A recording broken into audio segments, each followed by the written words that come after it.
Nat, t'en as pas marre avec tes titres racoleurs à chaque fois, le dropshipping est mort, le dropshipping est mort. On entend ça chaque année et pourtant la réalité c'est que le dropshipping ne meurt jamais. Donc j'ai déjà fait des vidéos sur le sujet évidemment pour vous dire qu'en fait non, le dropshipping n'est pas mort. Chaque année les gens se posent la question et vous le verrez début 2023, il y a encore des gens qui vont se poser la question et il y aura des gens qui vont faire des vidéos sur le sujet. Mais ici si je vous ai fait cette vidéo, c'est vraiment que c'est important parce qu'il y a beaucoup de gens qui ne comprennent pas quelque chose et je vais vous l'expliquer dans cette vidéo. La semaine dernière il s'est passé quelque chose et je me suis vraiment posé la question, est-ce qu'au final le drop n'est pas vraiment mort cette fois-ci par rapport à ce que j'ai vu? Je vous explique tout ça dans cette vidéo.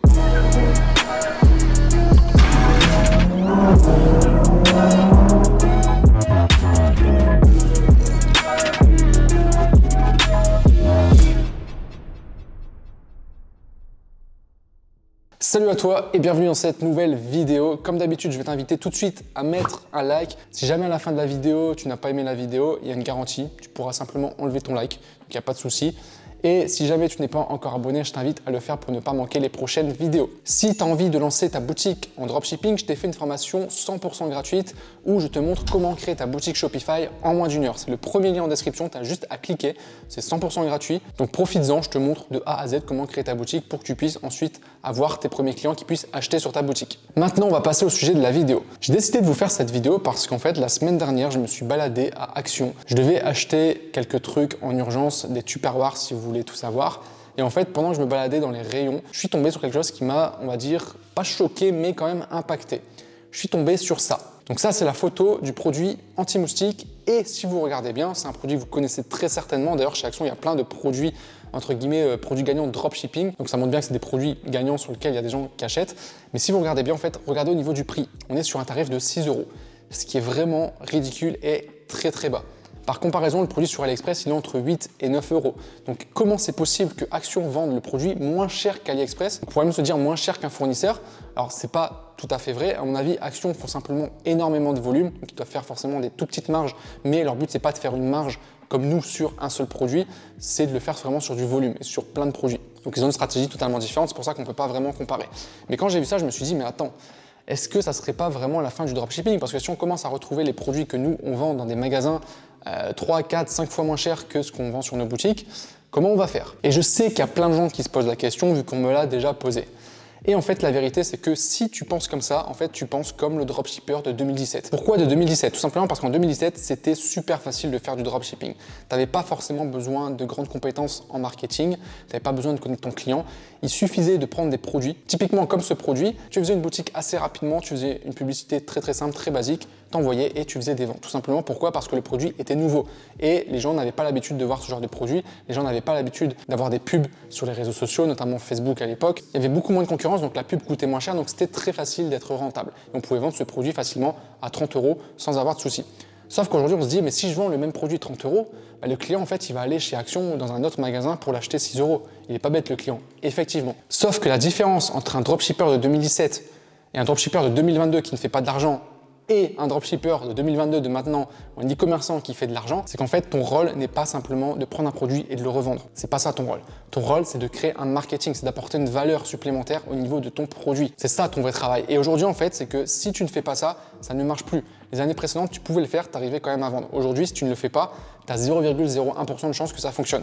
Et le problème, c'est que la plupart d'entre vous, vous faites ça. Pourquoi? Parce que vous tombez dans l'illusion de « ouais, le dropshipping, c'est facile, c'est accessible, je peux me lancer rapidement, je regarde 3 vidéos YouTube et puis c'est parti, c'est bon, je vais réussir. » Parce que le concept, en fait, il est simple, parce que c'est super accessible. Avec Shopify, avec AliExpress, avec des applications comme Oberlo ou Dissers, c'est super facile techniquement à mettre en place. On peut très facilement aussi lancer des publicités sur Facebook en récupérant 2-3 morceaux de vidéos. Sauf que ça, en fait, techniquement, vous pouvez le faire. Techniquement, c'est simple, mais avec ça, vous ne ferez pas d'argent. Vous ne serez pas rentable, tout simplement. Donc, ce type de dropshipping, effectivement, il est mort. Par contre, si tu fais du dropshipping où tu crées un véritable marketing, où tu apportes une véritable valeur sur ton produit, où tu crées une offre et où tu travailles vraiment chaque aspect de manière professionnelle, et là, tu pourras avoir des résultats. Donc, techniquement, ce produit moustique, on peut le vendre 30 €. Si tu regardes bien le produit chez Action, tu vois le packaging, il est pourri, clairement. On a un vieil emballage en anglais. On ne sait même pas d'ailleurs la qualité du produit. Ça tombe, le produit est de très mauvaise qualité.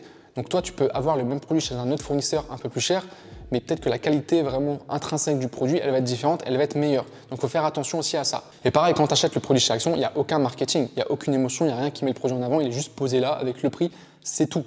toi, ton rôle en tant qu'e-commerçant, justement, c'est de travailler cette valeur, d'attirer les clients, de leur faire un marketing pour que ça donne vraiment envie d'acheter ton produit, de faire une offre qui soit irrésistible et de proposer une expérience qui soit au top. Pareil, derrière toi, tu vas proposer un SAV, une satisfaction client, tu vas suivre les clients. Ta valeur ajoutée, en fait, elle est là. Tu peux proposer aussi d'autres produits, que ce soit des produits physiques ou même des produits digitaux qui vont aider la personne à avoir le résultat qu'elle veut. Donc la question qu'on pourrait se poser, c'est OK, si on voulait vendre ce produit 30 €, est-ce que déjà c'est possible et comment le faire? Alors oui, comme je l'ai dit, c'est possible si vous travaillez votre marketing. Et maintenant, comment le faire? Il y a 3 aspects pour ça. Le premier, ça va être de travailler ton offre. Ne vends pas juste un produit. Tu dois vendre le résultat du produit et proposer une offre qui est irrésistible. Donc techniquement, tu peux faire des bundles, un acheté, le deuxième offert, ou un acheté, le deuxième à moins 50%. Tu peux faire une belle réduction, tu peux faire un pack avec différents produits qui amènent au même résultat pour le client par exemple. Ça, c'est des éléments qui marchent très bien. Mais le plus important, ça va être de travailler ton marketing. Quand je dis ton marketing, c'est le message, c'est la manière dont tu vas présenter ton produit. Je vais te donner un exemple très concret pour le produit moustique. Imagine, je me balade chez Action.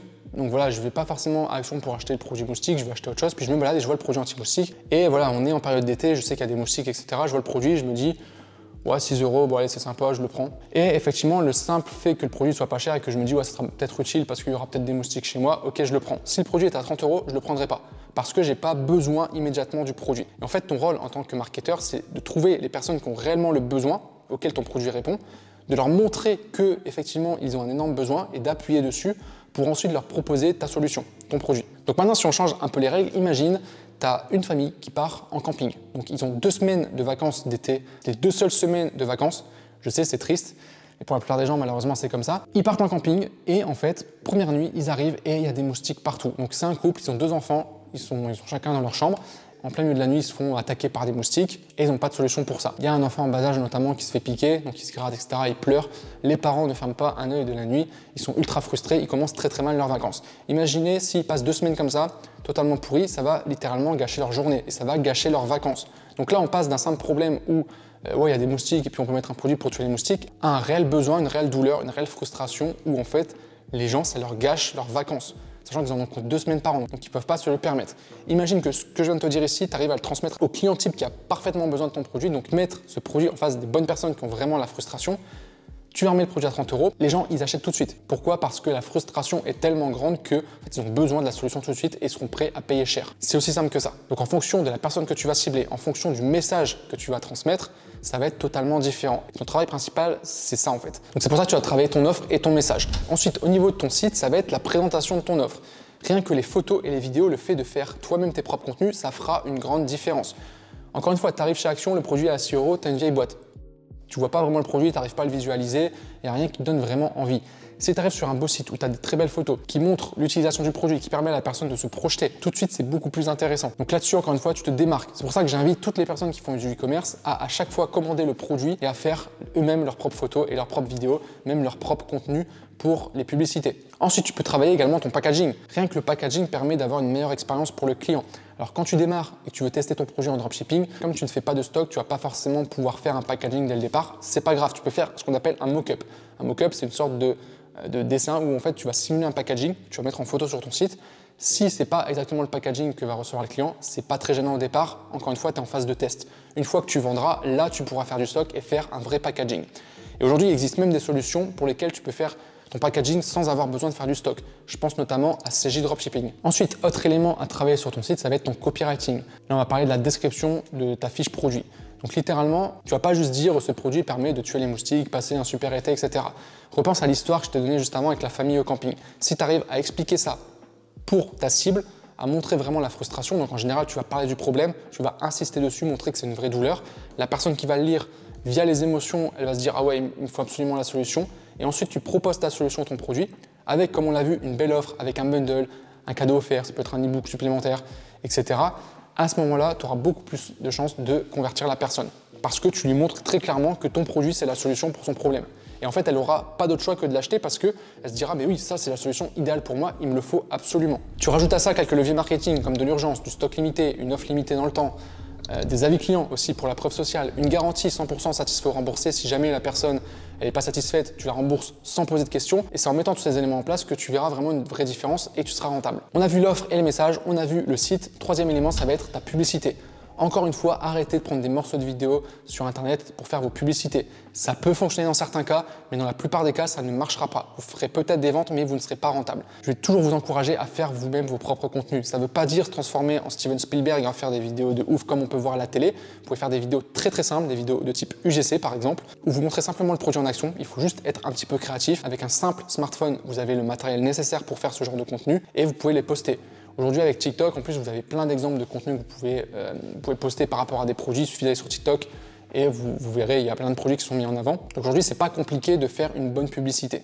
Après, vous aurez tout le loisir, une fois que vous vendrez, d'améliorer vos pubs et de faire quelque chose de beaucoup plus pro si vous le souhaitez. Donc typiquement, comment faire une bonne publicité? Il y a 3 éléments. Premier élément, ça va être capter l'attention, ce qu'on appelle aussi en anglais le hook.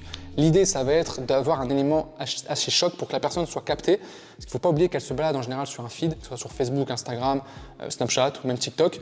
Et que si vous n'arrivez pas à capter l'attention dans les premières secondes, elle ne restera pas sur la publicité et du coup, forcément, elle ne cliquera pas, elle ne viendra pas acheter votre produit. Donc il faut un élément choquant. Si je reprends l'exemple pour le produit moustique, ça va être par exemple montrer une piqûre, montrer un moustique en gros plan qui pique, ou montrer un enfant qui pleure, qui se débat ou qui se gratte par exemple. Tout de suite, ça va capter l'attention si la personne, encore une fois, si la personne que vous voulez cibler, en fait, elle a ce problème-là. Tout de suite, elle va être attrapée parce qu'elle va dire « Ah ouais, moi aussi j'ai ce problème en ce moment, il me faut la solution ». Donc ça, c'est le premier élément. Jouer sur les émotions. Ça, vous pouvez le faire de toute façon tout au long de votre publicité. Sur les 5 sens, par exemple, le fait de montrer la démangeaison, ça va permettre à la personne qui va regarder la pub de se projeter, limite de même ressentir la démangeaison. Ça va lui faire quelque chose. Et ça, c'est très bon signe. Ensuite, une fois que vous avez capté l'attention, vous allez déballer vos arguments. Donc là, il y a différentes manières de faire. La manière la plus classique, c'est de parler du problème, parler de la frustration, pour que ça soit vraiment douloureux pour la personne et qu'elle se dise en fait, purée, il me faut la solution à ce problème, c'est vrai. Et enfin, vous allez présenter votre produit, donc présenter la solution et présenter votre offre. Et pour conclure, n'oubliez jamais à la fin de vos publicités de mettre un appel à l'action. Donc par exemple, clique ici tout de suite pour commander ou dépêche-toi de cliquer, si vous voulez mettre un peu d'urgence, dépêche-toi de cliquer ici sur le bouton avant qu'il n'y ait plus de stock ou avant que l'offre se termine, par exemple. Donc si vous respectez tous ces éléments-là, vous verrez que ça fera une énorme différence. Et c'est ça votre travail, d'accord? Encore une fois, c'est pas juste aller sur AdSpy, prendre un produit qui a beaucoup de likes, faire une boutique vite fait, copier un concurrent, copier les pubs d'un concurrent ou prendre des morceaux de vidéo pour faire un petit montage. Ça, effectivement, c'est du dropshipping qui est mort, d'accord? Vous devez faire les choses différemment. Voilà, tout ça pour dire que ton rôle en tant qu'e-commerçant, c'est vraiment cet aspect marketing, c'est ce que je t'ai détaillé ici. Et tout ça, ça s'apprend. Tu ne l'as pas comme ça en claquant des doigts. Là, je t'ai donné les grands concepts, mais après, évidemment, il faut rentrer dans la pratique parce qu'il y a plein d'éléments forcément à maîtriser là-dedans.